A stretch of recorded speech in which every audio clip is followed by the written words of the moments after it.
Hey everyone, so this is part 2 of my iPhone 5 review, and to get back where I left off, I was basically talking about, what's the advantage of getting an iPhone, and what's the advantage of getting an Android phone. And what I was stating in the first part is that the Android phones have better customization, and they're better at viewing information.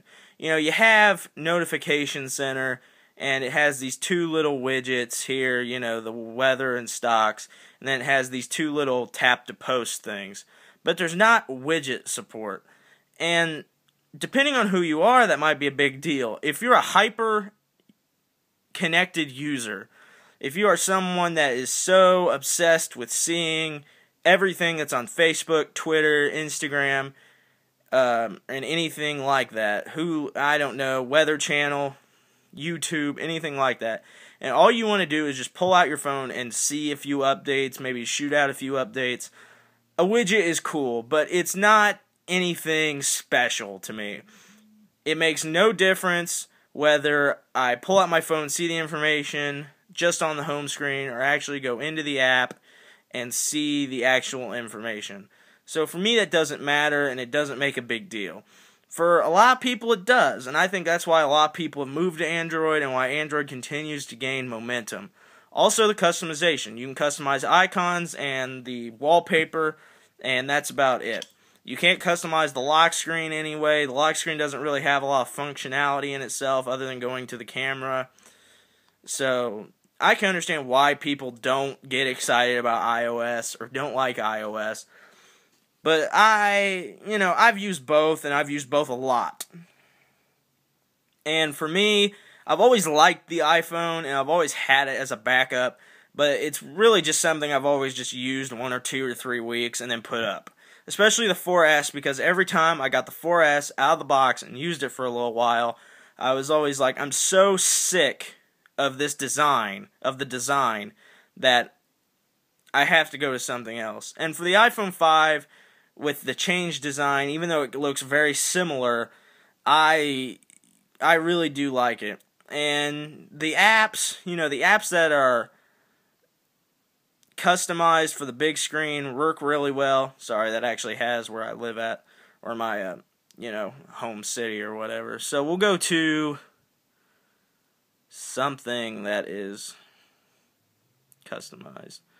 We'll go Flipboard. So Flipboard is one of those apps that's fully been redone for the big screen and really just stretched up. But those apps are nice, and they look well, and they work really well.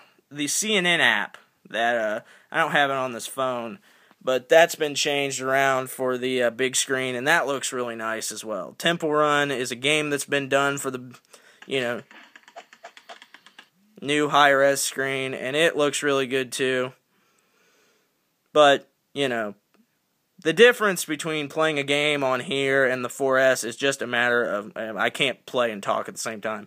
It's just a matter of screen space. And if that screen space is important to you, I'd say get the iPhone 5. If you don't care about LTE or the big screen or durability or anything like that, which I also forgot, this phone is a lot more durable than the 4S. I've seen a lot of drop tests. And the only way I've seen anybody actually shatter this phone is the one guy from iFix Your Eye who just slammed it and threw it down on the ground, and that finally cracked it. But I haven't seen too many people be able to crack this thing just dropping it. So if durability, big screen, and LTE are not really important to you, I'd say get the cheaper 4S, because most likely there's going to be an iPhone 5S next year, and it's going to look exactly the same except be faster and have a few new features that this one doesn't have. So, is the iPhone 5 my daily driver? Yes, it is. This one is not. I'm actually selling this one on eBay soon so I can actually get some money because they're selling like crazy. And this is my daily driver, my black one, my Verizon one. And so am I going to keep this for the near-term future? Absolutely. This is going to be my daily driver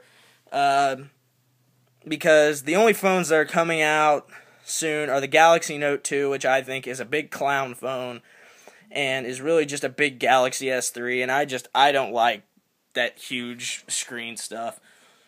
And the Lumia 920 Windows Phone for AT&T, that might be nice, and I might look at that, but I'm also not a big fan of polycarbonate shells anymore. I used to like them, but I really just, they're not my thing anymore. So my review of the iPhone 5 is that's a great phone, and if you like iPhones, you should get it. And if you're in an LTE area, I would say it's a great choice to have. But, however, if you like Android, you've been using Android, and, this doesn't sway you in any way, I'd say wait for the Galaxy Note 2, the next Nexus phone, all that. They might do it for you. So, thanks for watching. If you liked this video, if you found it any bit helpful, you probably didn't, but, you never know. Please subscribe to my channel, and check out the other videos, and write comments, stuff like that. You can follow me on Twitter at JediMan114, and thanks for watching. Have a nice day.